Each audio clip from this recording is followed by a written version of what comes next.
Bonsoir à toutes et à tous, il est 19h et vous êtes bien sur Prune pour votre rendez-vous mensuel Angle Mort. Préparez-vous, on est ensemble pendant 1 heure pour décortiquer des sujets qui piquent et qui font trop souvent partie de nos angles morts, mais surtout qui méritent d'être discutés.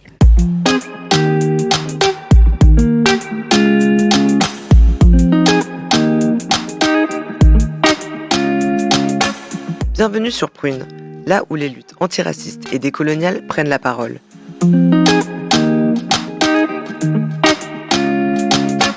Angle Mort, c'est l'émission qui éclaire les marges et décolonise les regards. Tous les premiers lundis du mois, de 19h à 20h, avec le collectif Isonomia, explore sans concession les concepts et réalités qui échappent souvent à notre regard.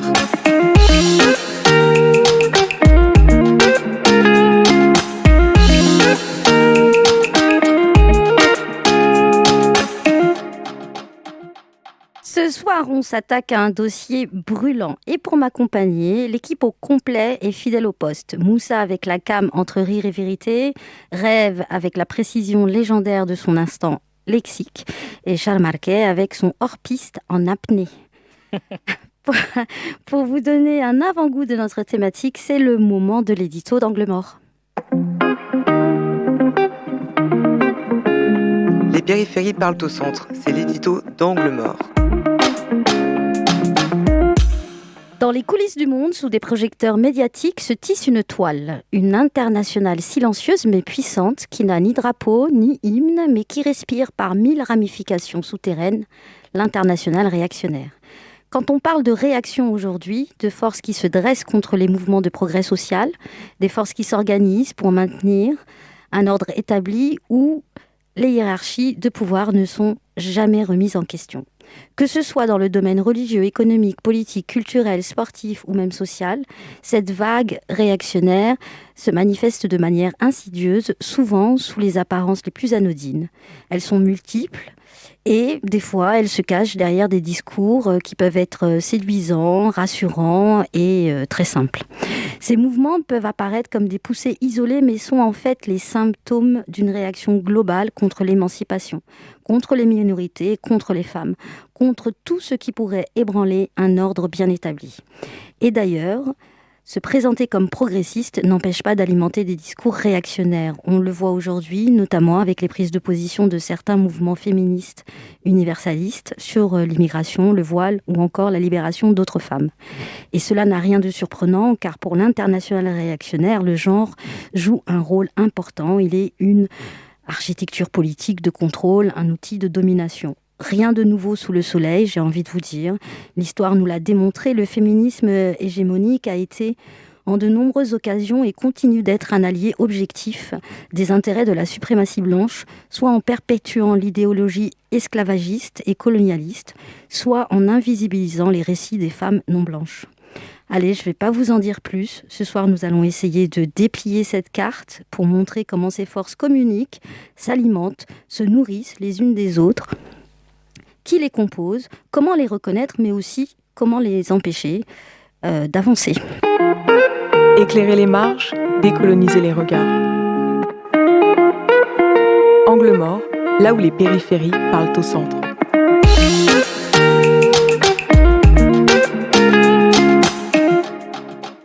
Ils peuvent essayer de faire... Enfin, ils arrivent à faire ce qu'ils arrivent à faire. Ça ne changera rien. Je veux dire, cette fois, c'est tombé sur moi. Je sais très bien que ça peut tomber sur quelqu'un d'autre. Je sais très bien que c'est tombé sur d'autres personnes. Moi, j'ai des camarades de lutte. Je pense à Rokhaya Diallo, qui s'en prend la tête toute l'année. Je pense à Ouria Boutelja, je pense à Rima Hassan, qui, alors là, en ce moment, enfin, c'est le feu. Donc, il y a des gens avant moi, il y a des gens en même temps, il y a des gens qui seront là après. J'ai un soutien de ouf. Je pense que la vague de haine, elle a été moins importante que la vague d'amour et de solidarité que j'ai reçue, à tel point que je ne peux plus, j'ai abandonné, je ne peux plus répondre aux messages. Mais je vois des choses, mais je ne pourrais pas répondre. Je vous dis, c'est... Et donc, c'est ça qui donne de la force, et je me dis que je ne sais pas ce qu'ils croient qui va se passer, mais on ne va jamais lâcher. Enfin, je veux dire, c'est même un choix, c'est beaucoup. Alors, une mise en contexte de l'audio que vous venez d'entendre.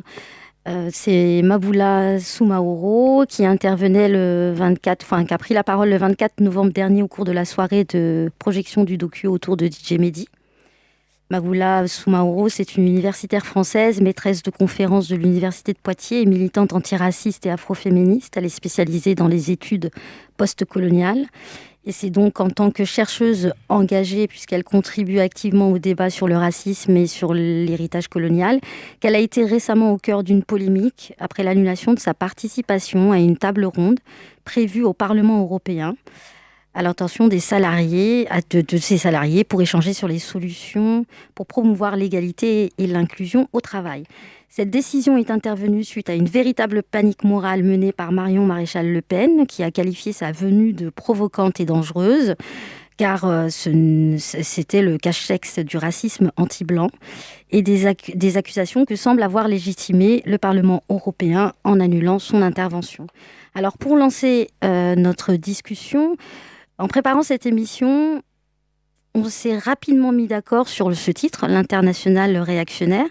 Et du coup, je voulais vous demander pourquoi est-ce que ce titre vous paraît pertinent et ce qu'il relève sur les dynamiques politiques actuelles à l'échelle mondiale. En fait, on constate tous qu'il y a une certaine convergence, le mot est assez bien choisi, une certaine convergence entre des mouvements qui, d'apparence disparate, aussi bien sur le plan géographique, sur le plan historique, sur le plan culturel, mais qui en fait convergent vers des positions qui sont assez semblables au niveau politique, au niveau social également, et aussi au niveau économique. Et que c'est des phénomènes qu'on n'analyse pas seulement au niveau local, mais c'est un phénomène qui est global. Et global non pas seulement par le constat, mais global aussi parce qu'il y a des interconnexions entre tous ces mouvements-là. Et surtout, nous, puisqu'on parle des marges, ce qui nous intéressait, c'était le rapport que les groupes marginalisés, les groupes racisés, ont de rapport et la place que justement cette internationale est en train de faire, la place qu'elle est en train de faire justement à des discours qui viennent des marges et qui sont de plus en plus intéressés justement à l'intégration dans cet espace-là. Et nous, c'est plus ça qui nous intéresse et on aura l'occasion de revenir dessus. Alors, comment on arrive à rejoindre ces différents mouvements réactionnaires ?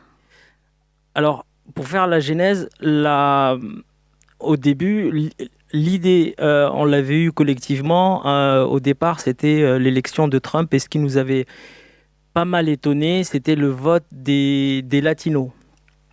Et en essayant de fouiller un tout petit peu plus, on a essayé de comprendre comment des identités comme les identités sud-américaines, qui sont d'origine africaine, indienne, etc., peuvent être intéressées par un projet fasciste. Et en fouillant un tout petit peu plus, on s'est rendu compte qu'il y a des multiples canaux qui préparent justement ce changement-là.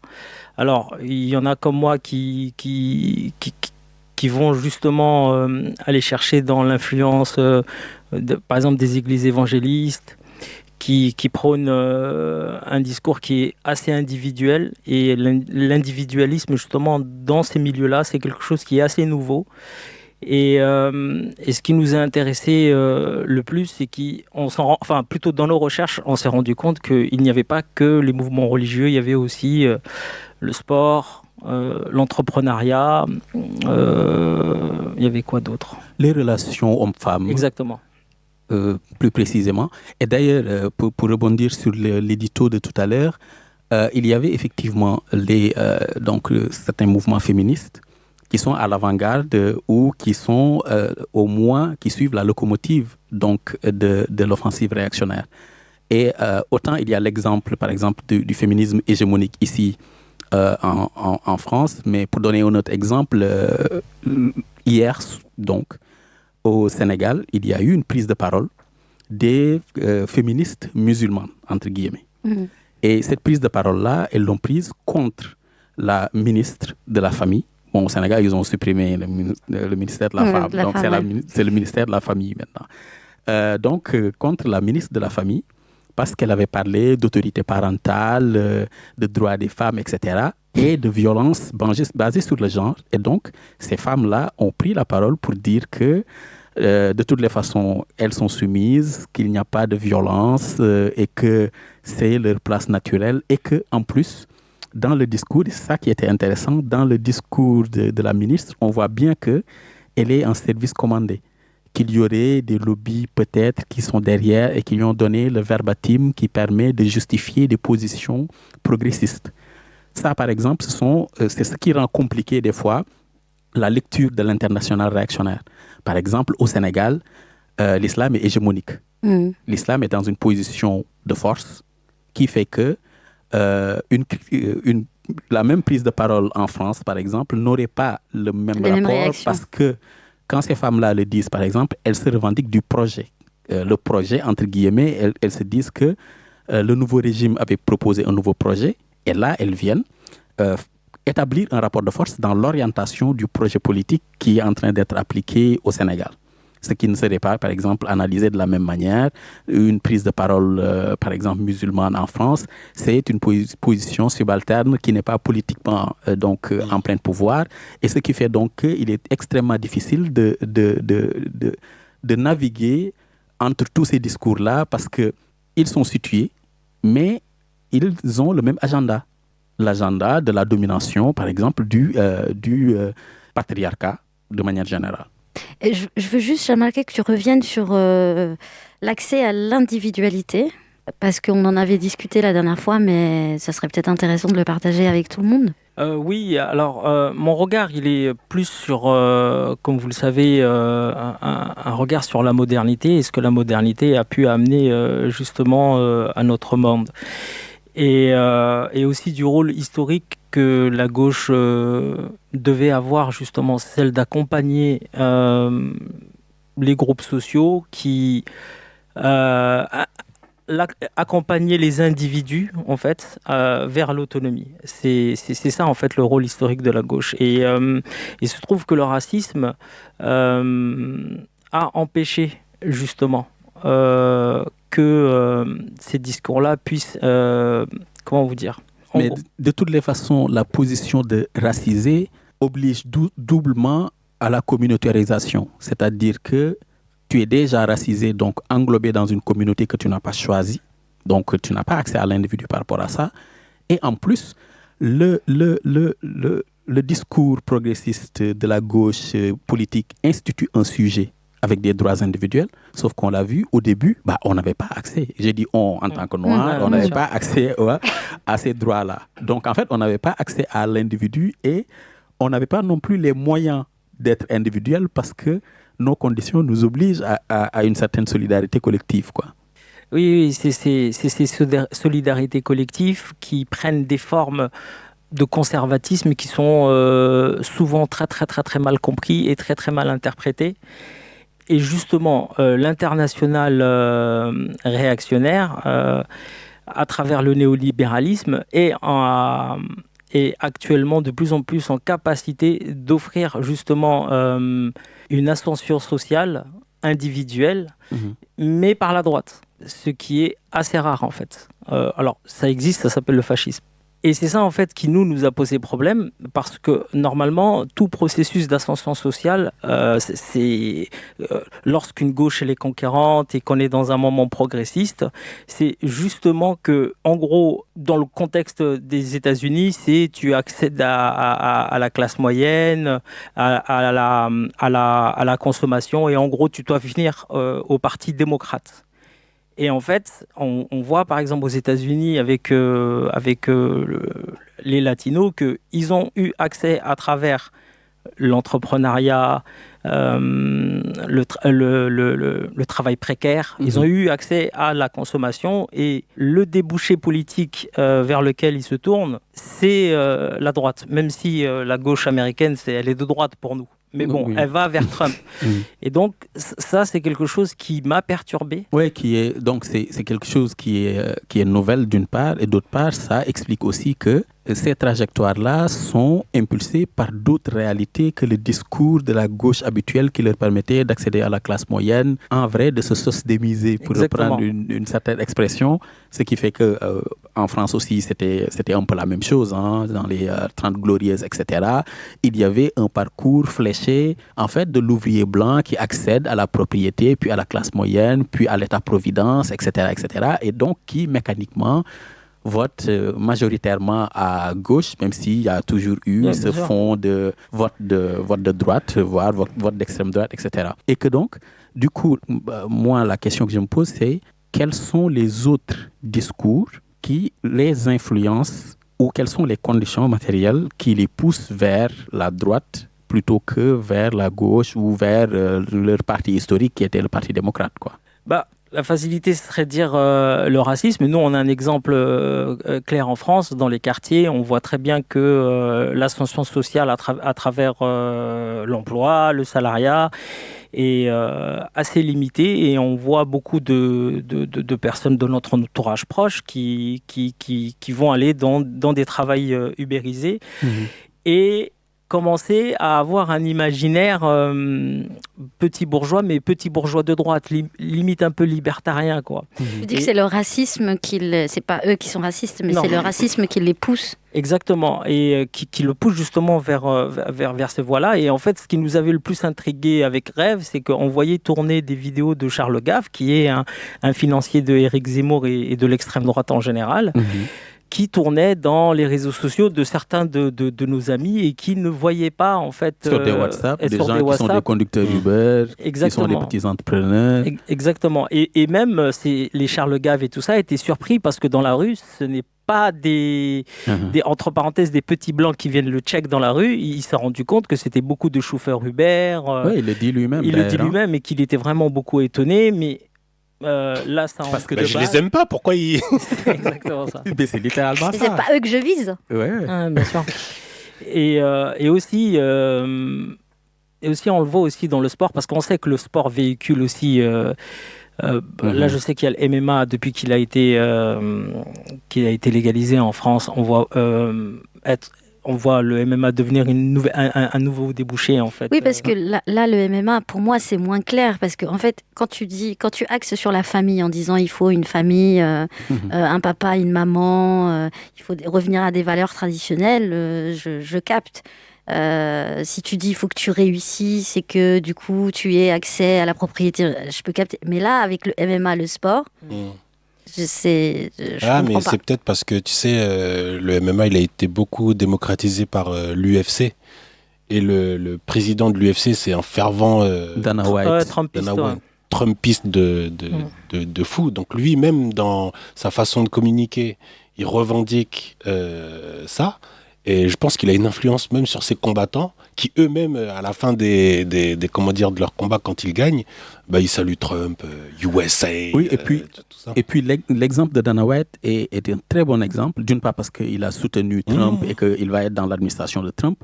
Mais d'autre part, Dana White, il a réaxé la communication de l'UFC autour des podcasteurs et notamment de quelqu'un comme Joe Rogan. Oui. Joe Rogan, donc The Joe Rogan Experience, GRE, c'est le podcast le plus écouté au monde. Le podcast le plus écouté au monde et qui est sur 3 sujets.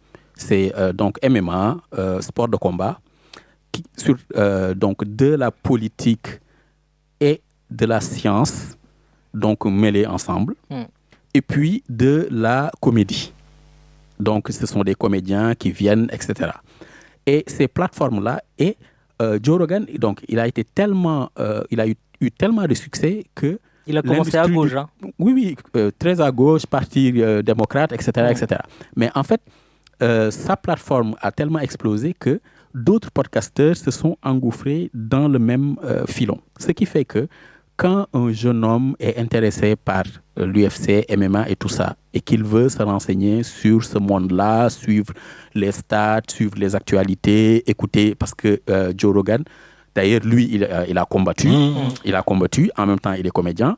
Il invite beaucoup de gens. Donc, les combattants viennent, les sportifs viennent sur son truc. Donc, en fait, quand tu es intéressé, tu vas sur sa plateforme. Tu arrives, tu écoutes donc beaucoup de MMA. Je vais laisser Charles Marquet parler de l'esprit même autour de ce sport-là et comment ça, il y a un regard de droite, donc une idéologie de droite autour.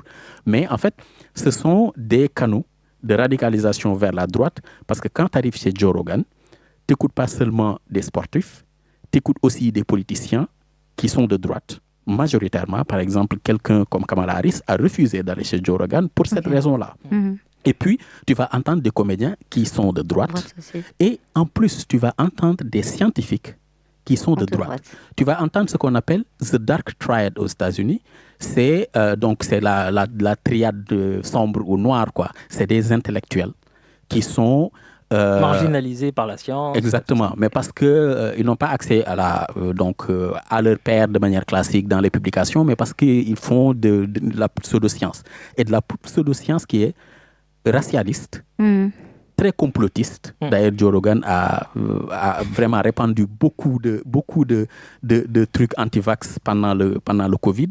Et tout ça fait que quand tu es quelqu'un juste pas politisé, qui rentre dans le MMA et qui arrive sur Joe Rogan parce que c'est la porte d'entrée principale, tu consommes aussi ça. Tu viens écouter du sport.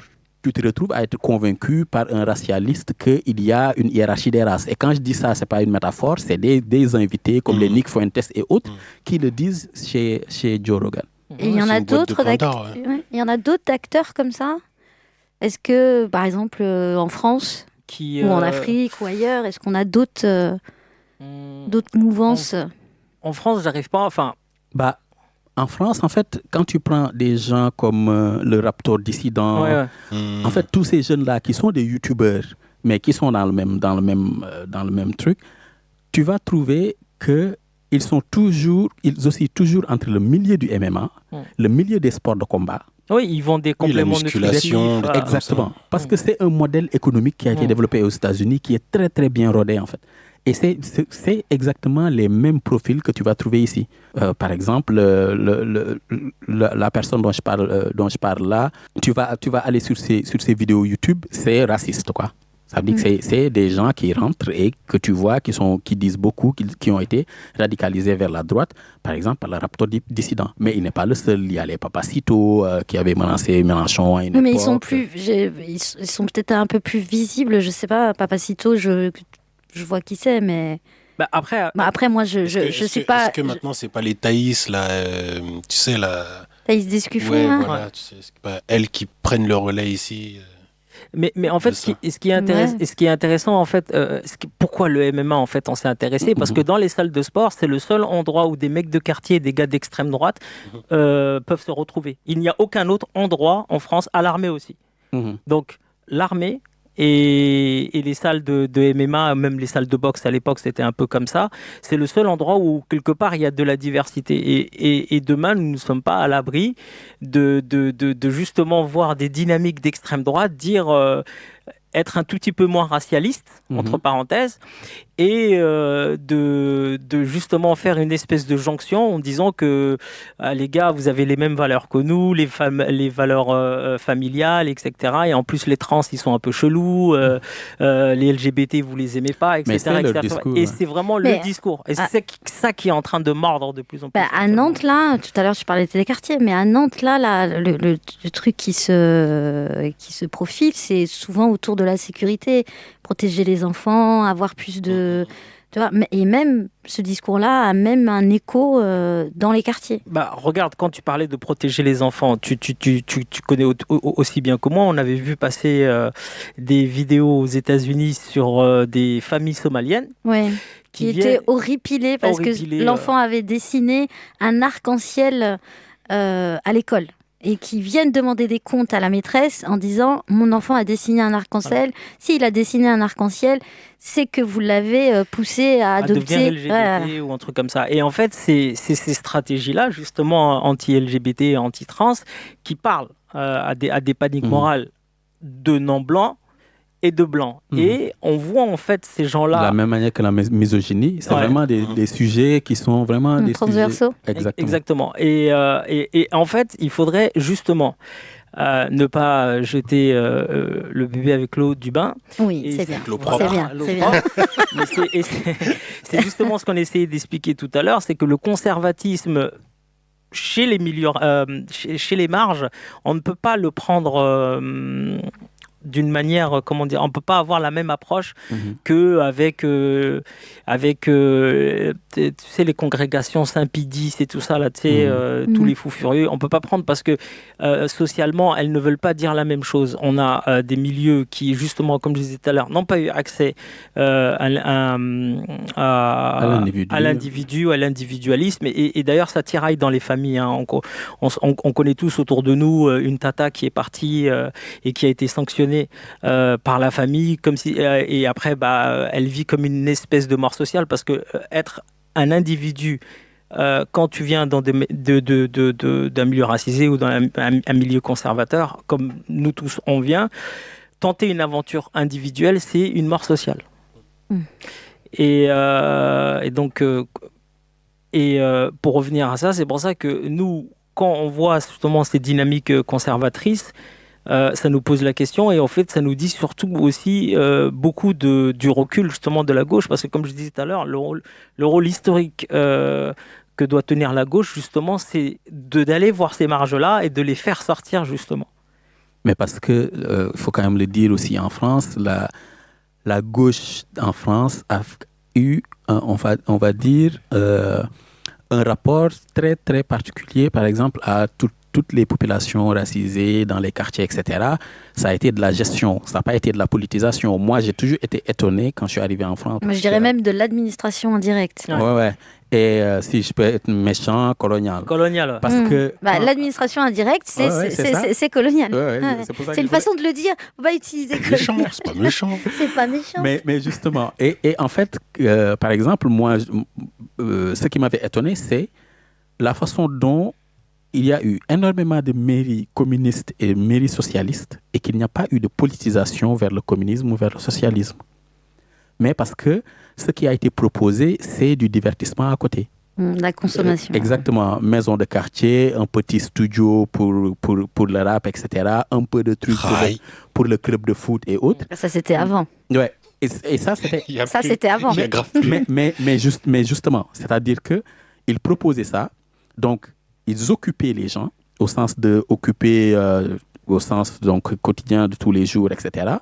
Mais une fois que l'État s'est désengagé avec la victoire du néolibéralisme et donc les politiques austéritaires et donc le recul des financements des assos, etc., ce qui a l'a remplacé, c'est des gens qui sont maintenant acquis ou au moins tentés par le discours néolibéral. Et d'ailleurs, maintenant dans les quartiers, c'est, en tout cas à Nantes, je ne sais pas si c'est, je pense qu'à Paris c'est ça, parce que la plupart des associations qui forment à des, tu vois, qui viennent et qui te forment à devenir l'entrepreneur de ta vie, c'est beaucoup des assos parisiennes qui ont monté des programmes clés en main où pendant 3 mois on va t'apprendre à gérer ta com, tu vois de quel genre de... Et ça, il y en a énormément. Exactement. En fait. Et ça a remplacé... en parallèle, ça a remplacé toutes les structures comme c'est le truc qui est les maisons de l'emploi qu'il y avait dans les quartiers ou les BGE ou je sais plus comment c'était, ou le SPIGE, voilà, des choses qui étaient qui rencontraient les jeunes. Quand tu avais un projet à faire, tu allais les voir. Et là, en fait, les places sont chères. T'as 10 places en fait. En plus, on te fait. Et des fois, c'est payant. Et des fois c'est payant. Et du coup, tu rentres dans un truc où, quand tu rentres, t'as l'impression d'être vraiment... en concurrence. Non, mais t'es rentré toi, en fait. Toi, t'es rentré, alors qu'il y en a d'autres qui portent des projets et qui sont pas rentrés, mais on te fait la faveur, tu vois. On te fait des sélections, on te dit, attention, la prochaine promo de je sais pas quoi. Mais justement, c'est ce que Rêve, il disait tout à l'heure, c'est que quand il y avait tous ces programmes-là sociaux qui prenaient soin de ces jeunes-là, ils venaient comme ils étaient.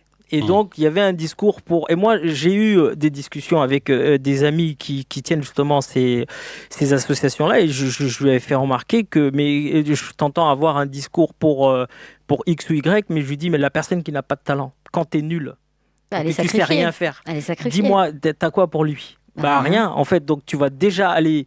Il y a déjà une présélection, en fait. Et les profils qui viennent vers toi, c'est des profils qui ont la chance de vivre dans déjà des ressources. Voilà, où ils sont dans des familles qui sont un peu ouvertes artistiquement, et qui voient que l'enfant il puisse s'épanouir. Mais quand tu n'as pas de talent, quel est le discours Ou surtout quand tu n'as pas de talent qui est valorisé par... Exactement. On va dire le néolibéralisme ou la société. Exactement. Parce que tu peux avoir d'autres talents, tu peux avoir d'autres rêves, mais ces rêves-là ne sont pas des rêves qui sont valorisés dans cette société actuelle, quoi. Ok, du coup, on a vu les acteurs, on a vu comment on peut se droitiser, les acteurs, et comment on peut lutter alors maintenant ? Comment lutter ? Comment on peut contrecarrer ce genre de... Déjà en ouvrant un tout petit peu les yeux et en réalisant que le conservatisme et la réaction n'est pas... On a les yeux tous ouverts. Hein. Exactement, n'est pas qu'un bail de blanc de 60 ans. C'est ça. Et que chez nous, il y a aussi pas mal de personnes qui, on le sait très bien, quand ils sont ici, vont voter à gauche, quand ils sont au bled. Voilà quoi. Donc c'est le concept que nous on a développé. Maintenant, il y a des gens qui votent à droite au bled et qui votent à droite ici. Mais voilà, nous on avait développé justement de ce concept de Jaurès en France et Barès au pays. Et à part les discussions et de justement les call-outs et de justement travailler les questions autour du conservatisme et qu'est-ce qu'il y a derrière ça et qu'est-ce que renferme justement est-ce qu'on ne peut pas investir des espaces dès la racine en fait ? Mais justement, c'est-à-dire que tout à l'heure on parlait de Joe Rogan et autres, c'était le canal par lequel se radicalise vers le conservatisme quelqu'un qui est intéressé par le MMA, etc. Mais de la même manière, un jeune homme, parce que c'est ça en réalité, hein, un jeune homme qui s'éveille par exemple au rapport homme-femme, etc., quand il investit des espaces en ligne pour chercher, par exemple, comment aborder une fille ou des choses comme ça, va se retrouver dans des pipelines de misogynes. Et les types de Andrew Tate, là, tout ça. Oui, mais en France, tu vas avoir quelqu'un comme Alex Hitchens et autres. Et en fait, et du coup... Marvel Fitness aussi. Beaucoup Marvel Fitness. Et donc, en fait, le problème, c'est pas seulement l'hyperprésence donc, de ces voix-là réactionnaires dans ces espaces, c'est l'absence de toute voix alternative dans ces milieux. Et qui fait donc que, comme quand tu rentres dans un espace de socialisation, tu ne te socialises jamais à un seul sujet. Quand tu vas dans un club de sport, vous finissez par parler de musique, vous finissez par parler de tout. Et donc, tu te socialises à autre chose. Et donc, il faudrait qu'il y ait des espaces qui permettent de prendre en charge ces questions-là, tout en leur donnant au moins une alternative, comme par exemple une lecture vers la gauche, comme on a pu essayer de le faire dans les quartiers, quand on amène, que ce soit les jeunes ou les enfants, des projections où on peut discuter de ce sujet, etc. Mais il faut aussi investir ces espaces-là, parce qu'il y en a beaucoup, des espaces comme ça. Notamment en prison. Exactement. C'est un endroit où on peut essayer d'investir. Hein. Toi, tu peux en parler. Ouais, quelqu'un comme Kémy Séba, par exemple, en Martinique, a infiltré en fait ces espaces-là. Parce que lui et les groupes qui se réclamaient de sa mouvance n'hésitaient pas à aller visiter les prisons, apporter à manger, rapporter du réconfort. Et à la fin, les gars, ils te disaient que en fait, c'est les seuls qui viennent les visiter, quoi. Ce qui me rappelle pas mal aussi, tu sais, les Tablirs à l'époque. Les Tablirs, c'est un groupe... c'est quoi, ça vient du Pakistan et tout ça, voilà, qui partent 3-4 jours à droite à gauche dans les mosquées dormir et aller prêcher, c'est des prêcheurs et ces gens-là en fait n'hésitaient pas justement à aller sonner à l'interphone, après, un peu comme il est là. Les témoins de Jéhovah. Ouais, c'est ça. C'est un peu comme les témoins de Jéhovah. C'est exactement ça. Et justement, comme Ravi disait, il y a des espaces qu'il faut justement pas laisser à ces gens-là aller en prison, faire des cercles de lecture en prison. Investir l'école aussi, peut-être. les réunions de parents de... Juste, exactement. Ouais. Parce que, par exemple, l'association des parents vigilants, ils ont essayé de draguer aussi pas mal de meuzes. Exactement, parlant des musulmans. Ils ont dragué beaucoup de musulmans, mais en fait, ce modèle-là, c'est un modèle directement importé des États-Unis. Parce que les États-Unis, ils se sont rendus compte que la radicalisation donc réactionnaire passe très facilement par les questions de la famille et autres. Dès que quelqu'un, une petite cellule familiale, a un enfant, commence à se poser des questions sur son avenir, son éducation, son bien-être, etc., commence à se poser. Mais on leur apprend quoi à l'école? Et en fait, les parents, en toute bonne foi, vont se dire non, mais en fait, ils sont en train de les ceci, cela. Et du coup, l'association de Zemmour, il l'a très clairement dit. Il a dit à ses militants, investissez les écoles. Les associations de parents d'élèves, allez-y. Parce que tous les autres parents ne sont pas là. Et de toute façon, même quand ils sont là, ils sont dans des rôles qui sont passifs et pas des rôles actifs. Et donc ça aussi, c'est des espaces qu'il faut prendre en charge. Mais de la même manière que les associations de mères, par exemple, quand je dis mères, c'est MERS, dans les quartiers, quand il y a des problématiques liées à leurs enfants, par exemple, sur des questions de violence. De violence entre bandes. Parce que très vite, ça dérape sur un discours réactionnaire en mode il faut s'occuper aussi des exilés. Tu vois. Oui. Il faut aussi nettoyer, tu vois. On entend ça. Donc, c'est ça. Il faut vraiment voir les lieux de socialisation parce qu'on n'est pas réactionnaire, on le devient. Et donc, il faut identifier les canaux par lesquels les gens le sont. Et puis ensuite, essayer d'investir ces canaux sans oublier la lutte sur le plan matériel aussi, quoi. Parce que s'il y a tout ça, c'est parce qu'il y a aussi une certaine précarité, etc., qui fait que des solidarités se forment ailleurs que dans leur confort familial, quoi. Si tu as un pote qui est chauffeur Uber et qui aime le MMA pour aller se défouler, qui est père de famille, il y a beaucoup de chances que... J'en connais. Oui, mais du coup, tu vas prendre un café avec lui le dimanche pour discuter avec lui. Pour comprendre pourquoi, etc. Oui, exactement ça. Bon, c'était une discussion très riche. Et puis, pour digérer tout ça, voici venu le temps de notre première pause musicale avec Ushungu wa Mwana par City and the Band featuring Jinako. Allez, restez avec nous, ça continue après.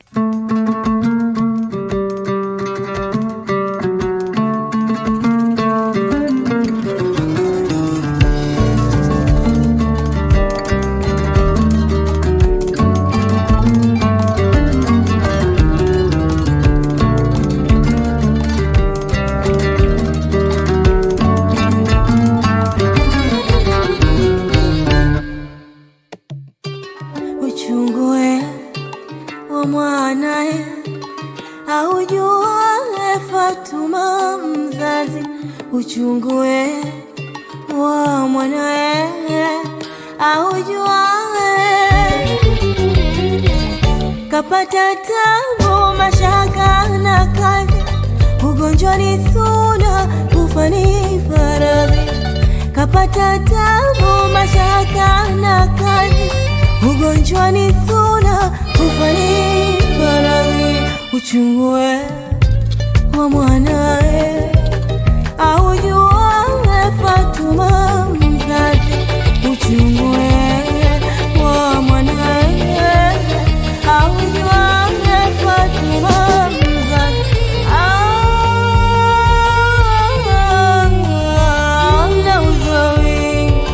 Nauza wingi wasema siti wakificho, na ni fahari ya nyati sojicho. Walidhani sikipati kisicho, uchungu wa mwanae aujua Fatuma mzazi, uchungu wa mwanae aujua Fatuma. Badi fikra mauti tumboni miezi 9, sala zako zantosha, mipango inanyooka. Baada ya Mungu mama, so makosa na nawaza siku ukiondoka, nahisi moyo kupasuka. Ameumbwa kwa sababu amenifundisha adabu, nayoishi ndo jawabu. Uliteseka sisi tusipate tabu. Mwanamke nguzo, mama jasiri, mama imani, mama ni tuzo, vumilivu, msikivu. Kapata tabu, mashaka na kazi, ugonjwa ni suna, kufa ni faradhi. Magnifique. Kapata tabu, Trop bien, trop bien, trop bien. Il faudrait qu'on fasse des soirées pour décoloniser le dancehall bientôt. C'est prévu, c'est prévu. Le Swahili est une très très très belle langue. Super. Toutes les langues sont belles, sauf l'allemand. Ouais, Ouais. non, mais tu fais bien de lui rappeler. C'était sa première le mois dernier. Place à Moussa pour la chronique Angle mort. Oui. C'est à toi, Moussa. Aïe. Tu veux de la cam? C'est la chronique Angle mort de Moussa. Moussa, c'était le dernier arrivé dans l'équipe et il est déjà addictif. Il pratique le coup de poing verbal comme nul autre avec un mélange entre humour tranchant et vérité sans filtre. Moussa, c'est à toi. Eh bien, merci, Filsan. Bon, Trump est revenu au pouvoir. Je trouve ça fascinant, moi, la démocratie. Tu sais, la démocratie, normalement, c'est mettre au pouvoir des responsables politiques. Et j'ai l'impression que les gens se disent dis le responsable politique, là, il est obligé d'être responsable. Non, parce que moi, si juste il dit ce que je pense et qu'il me désigne un ennemi, ça me va. Hein. Moi, perso, je suis content que Trump y soit de nouveau président. Ah ouais. Si, c'est pas la peine de me regarder comme ça, Filsan. C'est pas la peine. Je suis super content. Je suis content parce que je vais enfin pouvoir dire ce qui me gêne par rapport à sa victoire. Par exemple, j'ai beaucoup entendu que tous ceux qui votent Trump sont forcément bêtes. C'est comme si le vote, c'était un test de QI. Tu vois, pour certains, plus tu votes à gauche, plus t'es intelligent, et pareil, plus tu votes à droite, plus t'es con. Ouais. Ça veut dire, demain, t'as pas de diplôme, tu cherches un poste genre ingénieur, à la fin de ta lettre de motivation, t'as juste à mettre PS, je vote PS, et c'est bon, t'es embauché. Tu vois ? Mais il y en a pour qui ça marche comme ça. Hein. Ouais, attends, si ça se trouve, aux prochaines élections, au lieu d'une pièce d'identité, faudra juste présenter son niveau d'études. Tous ceux qui ont pas le brevet d'écolage, là, c'est dans la file Le Pen. Oui, je sais, vous êtes pas raciste, mais bon, maintenant, c'est le QI qui décide. En ligne. Bon, évidemment, ceux qui votent pour Trump, ils sont pas idiots. Parce que de toute façon, s'ils étaient tous idiots, Trump jamais devient président. Oui, déjà, pour voter, faut savoir lire. Et tu vas pas me dire que sur 76 millions de gens qui ont voté Trump, il y a 76 millions de teubés. Sinon, ils seraient tous trompés soit de candidats, soit de bureau de vote, ou au lieu de mettre le bulletin dans l'urne, il l'aura mis dans la poubelle en pensant que la poubelle, c'est l'urne. Tu vois, bon, après, on va pas se mentir, il y en a sûrement 2 ou 3 qui l'ont fait. Mais 76 millions, c'est plus que la France. Et en plus, c'est compliqué de voter aux États-Unis. Ah oui. Faut... Après, attention. Ouais. Après, attention. Savoir lire, c'est pas un signe d'intelligence non plus. Par contre, comprendre ce que tu lis, un peu quand même. Par exemple, pour comprendre le résultat d'une élection, faut savoir déchiffrer un pourcentage. Et pardon, mais au moment des résultats, aucun supporter de Trump t'a dit attends, comment ça, Trump, il a la majorité ? Ouais, je sais qu'il est pas mineur, je suis pas con. De toute façon, faut être majeur pour se présenter à une élection, non ? Tu vois, je suis pas con. Ce que je veux dire, c'est qu'il n'y a rien d'idiot dans un vote raciste fasciste. C'est toujours le résultat d'une conviction ou d'un confort. Un confort pour soi et un confort pour les autres comme soi. En fait, je pense que les gens, ils confondent facilité et bêtise. En gros, c'est pas parce que tu choisis la facilité que tu es forcément idiot. Par exemple, si je te demande où se trouve la facilité entre mieux redistribuer les richesses, en réduisant les inégalités, tout en combattant les discriminations. Ça, et tout garder pareil, mais sans les arabes et les noirs. Ah oui, je te le demande, Filsan. Tu choisis quoi, toi ? Je sais pas, j'hésite. Je pense que j'ai pas le QI. Ce que je veux dire pour terminer, c'est que parfois, les raccourcis, ça peut sembler malin parce que ça permet d'aller plus vite, mais c'est pas un hasard si précipitation ressemble à précipice. Voilà. Merci bien. Sinon, j'ai terminé par une blague. Ouais. France Diplomatie. Voilà, merci beaucoup. Moi, je dis ça joue. Ça joue. Et super, on va passer à l'instant lexique. Qu'est-ce que ça veut dire ? C'est l'instant lexique d'Angle mort.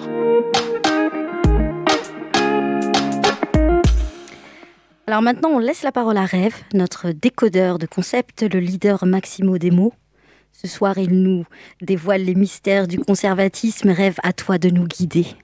Le leader Maximo. Je reviendrai sur ça tout à l'heure. J'ai des comptes à régler. Donc, aujourd'hui, je vais parler du conservatisme.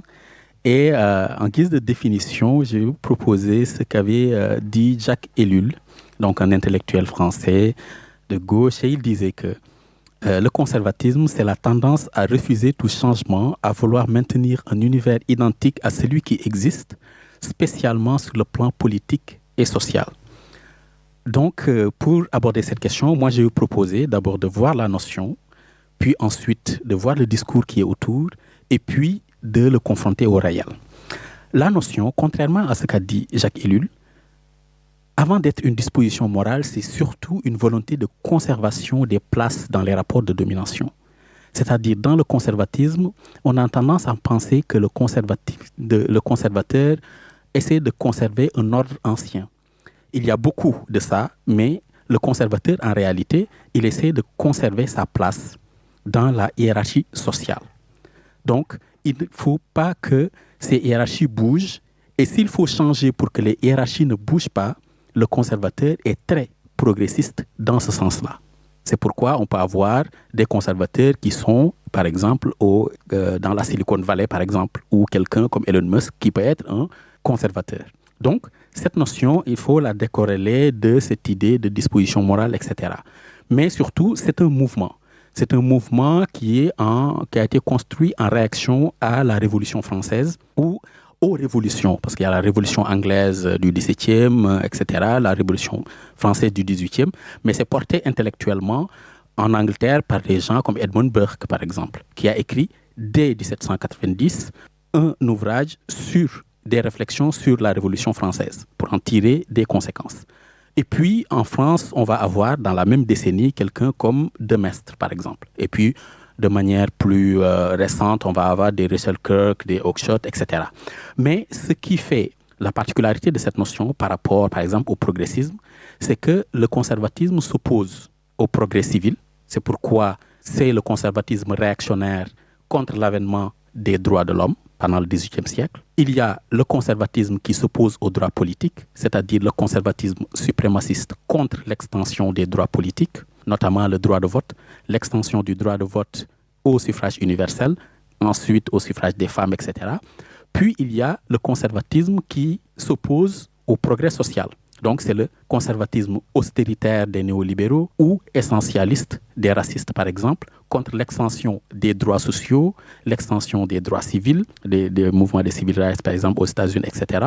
Et surtout contre l'État-providence, c'est le mouvement au XXe siècle. À ce contenu notionnel-là est accompagné un discours. Et le discours du conservatisme, c'est le discours axé autour de ce qu'on appelle l'effet pervers, c'est-à-dire que les changements vont avoir un effet pervers sur le corps social, que c'est inutile de changer la société. De toutes les façons, il n'y a pas d'autre alternative, comme disait quelqu'un comme Thatcher. Ou alors, le changement, c'est la décadence de la société, etc., etc. Mais en réalité, et pour finir, pour confronter le conservatisme au réel, il faut l'aborder sous l'angle de quelqu'un comme Frank Will Hoyt. Frank Will Hoyt, ce n'est pas un politiste, ce n'est pas un philosophe politique, etc. C'est un programmeur informatique qui fait de la musique classique à ses heures et qui a laissé sur un blog post ce que je considère comme étant la meilleure définition du conservatisme. Il nous dit que le conservatisme consiste au fait qu'il faut qu'il y ait des groupes d'appartenance que la loi protège mais ne contraint pas, et des groupes d'exclusion que la loi contraint mais ne protège pas. Et il nous dit, pour finir donc, sa proposition c'est que il ne peut y avoir qu'une seule lutte politique, c'est l'anticonservatisme. Et l'anticonservatisme consiste maintenant à la proposition selon laquelle la loi ne peut protéger personne si elle ne lie pas tout le monde et ne peut lier personne si elle ne protège pas tout le monde. Et tous les conservatismes, que ce soit de la droite des valeurs, de la droite du marché, du droit sécuritaire ou de la droite autoritaire, ce sont des propositions qui essaient d'identifier un groupe à qui on reconnaît tous les droits et qu'on n'oblige pas, en excluant des groupes à qui on ne reconnaît aucun droit, mais qu'on oblige à se conformer à toutes les injonctions sociales et toutes les normes légales. Merci. beaucoup. Du coup, pas de deuxième pause musicale, Très parce que clair. comme d'habitude, on a beaucoup parlé. Tiens, Allez. c'est nouveau. C'est nouveau, hein. On passe mais à la... allez écouter Mustapha. Name of God. Ben, on le mettra peut-être la prochaine Mustapha, fois. Name of God. On passe à la rubrique hors piste.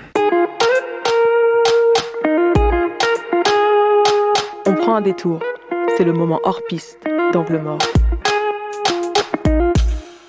Maintenant, il est temps de manier la pelle comme un saboteur de l'ordre établi. C'est le moment hors piste avec Charles Marquet, notre maître absolu du chaos intellectuel, notre dynamiteur des certitudes, parce qu'il y a des coups de pelle qui se perdent. Dédicace à Swan. Exactement. Allez, avec un titre qui claque, je ne suis pas Serge Julie. Voilà. Alors, on y va. Je ne suis pas Serge Julie, bien sûr. La modernité, à travers ses effets néfastes et ses procédés inavouables, a opéré une rupture décisive avec l'ancien monde. Les divers groupes sociaux qui seront les forces motrices de ces changements, communément appelés la bourgeoisie, porteront l'idée que le salut de l'humanité réside dans la promotion du sujet humain libre et autonome, qu'il s'agira de libérer des inerties communautaires, culturelles et religieuses qui les contraignent. Cette intro pourrait aisément sortir de la bouche d'un vulgaire prestidigitateur raciste du printemps républicain ou d'un prof de gauche laïcarde en congé maladie, si je ne l'accompagnais pas de dog whistle socialistes qui vont avec. Je voudrais prendre un moment pour expliquer que des critiques ont vu dès le début le caractère abstrait de cette liberté individuelle. Très tôt, les enthousiastes des possibilités humanistes et les soutiens des anciens pouvoirs ont fait remarquer qu'en réalité, ces libertés ne profitaient qu'à un petit groupe. C'est en analysant les succès de la bourgeoisie que la tradition marxiste identifiera les raisons de son hégémonie. Bien que les bourgeoisies, au fur et à mesure de leur développement, aient été atomisées, ils partageaient quand même un imaginaire commun. Il est donc possible de conclure que le moteur des transformations du monde était désormais constitué des sujets individuels partageant une vision commune du monde. Une fois ces catégories opératoires isolées, il devient plus simple d'identifier les champs sur lesquels il est possible d'agir pour influencer les trajectoires des groupes humains. Toutes les luttes sociales seront alors que les forces qui convergeront ou se repousseront pour transformer le monde à travers des catégories dont la classe devient le véhicule le plus efficace pour obtenir des succès. Armé d'outils matériels, le rôle historique de la gauche devenue sociale sera d'accompagner l'individu libre et autonome dans sa volonté de transformer le monde pour le bien commun. C'est ici que je quitte mon costume de théoricien chiant de gauche pour sauter dans le dernier bus de nuit et rejoindre les marches. Pourquoi les militants et les militantes des marches devraient-ils au plus vite se réapproprier, enrichir, si nécessaire, dépasser ces outils de lutte qui rendent nos actions efficaces? Nous ne sommes pas naïfs, nous connaissons les détours et les mises à l'écart que la gauche a organisées envers les marges. Beaucoup d'intellectuels de gauche sont restés prisonniers d'un imaginaire saturé par un européocentrisme petit bourgeois, masculin, homophobe, raciste et xénophobe. Comment dès lors en vouloir aux marges de ne pas avoir puisé leurs outils de lutte dans le matérialisme historique? Il n'est donc pas étonnant de trouver ci et là ce ressentiment exprimé sur le papier avec 3 ou 4 références chinées dans des écoles de pensée contre-révolutionnaires avec laquelle, quand même, nous partageons un rejet de l'universalisme bourgeois. Il n'a échappé à personne que la modernité a bouleversé toutes les hiérarchies, les pouvoirs et les organisations qui faisaient obstacle à son développement partout dans le monde. En même temps, elle a coupé les liens avec les traditions alternatives à partir desquelles nous aurions pu puiser des outils d'émancipation. Et donc, par défaut, en attendant mieux, il faut appuyer nos luttes sur un projet d'émancipation collective fondé sur des besoins individuels. Nous observons avec attention les impasses politiques auxquelles la bourgeoisie néolibérale fait face. Pour garantir son hégémonie, elle a de plus en plus de mal à promouvoir ou à s'accommoder des visions progressistes. Elle est donc tentée de soutenir, voire de laisser faire, des dynamiques semi-fascistes qui, contrairement à leurs prédécesseurs du siècle dernier, rencontrent les conditions propices à la construction d'un projet d'émancipation individuelle conservateur et réactionnaire. Ces dynamiques passent par des canaux aussi divers que les religions, l'entrepreneuriat, le sport et le rejet des minorités sexuelles. Le racisme dont sont victimes les marches a limité leur passage de la communauté à l'individu, empêché les mobilités sociales qui ont permis à leurs pères blancs de passer en une génération d'un milieu rural et conservateur à un milieu dynamique et progressiste. C'est cette circulation ascendante, colonne vertébrale de la gauche qui est en danger. Sans les espaces à partir desquels les visions progressistes du monde peuvent se constituer, la gauche sociale dans sa diversité court un risque de disparaître. Il est important de veiller dans la critique des angles morts de la gauche sur les questions raciales à ne pas saturer cette critique d'éléments récupérés en contrebande dans des visions du monde réactionnaire et conservatrice, participant à son insu à liquider la modernité pour revenir en masse vers un monde ancien où on oublie au passage que la modernité n'est rien d'autre qu'une rationalisation bourgeoise des hiérarchies héritées d'avant qui organisaient en son temps l'inégalité entre les hommes. Pour finir, tout ça ne serait que caduc, à part si il y a le retour du Messie, qui, comme on le sait, n'a rien à voir avec le traître qui a quitté le Barça pour finir en larmes au milieu de terrain, sous les chants insultant sa maman, des supporters parisiens en quête de leur première étoile. À jamais les premiers. Oh là là. Éclairer les marges, décoloniser les regards. Bah tu vois, des coups de pelle. Angle mort, là où les périphéries parlent au centre.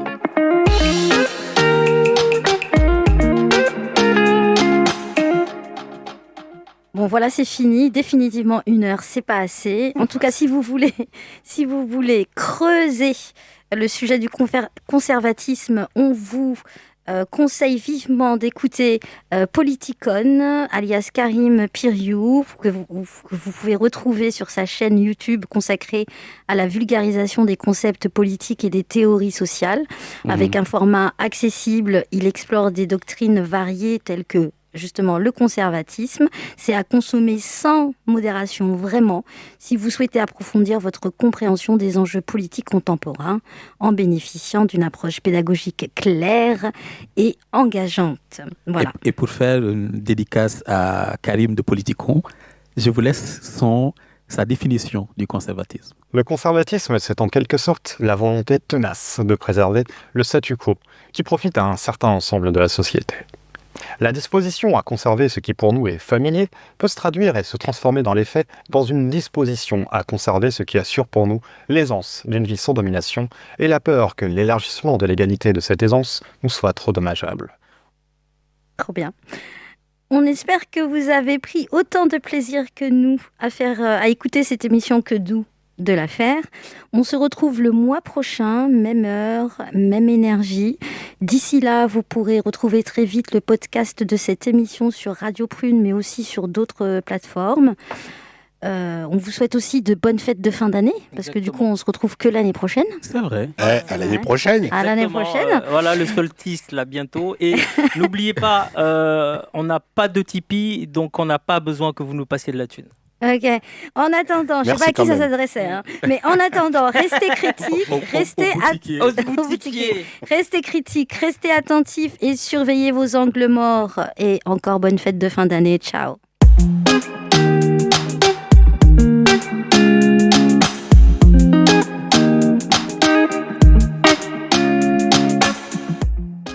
C'était Angle mort, l'émission qui éclaire les marges et décolonise les regards. Retrouvez le podcast de l'émission sur prune.net.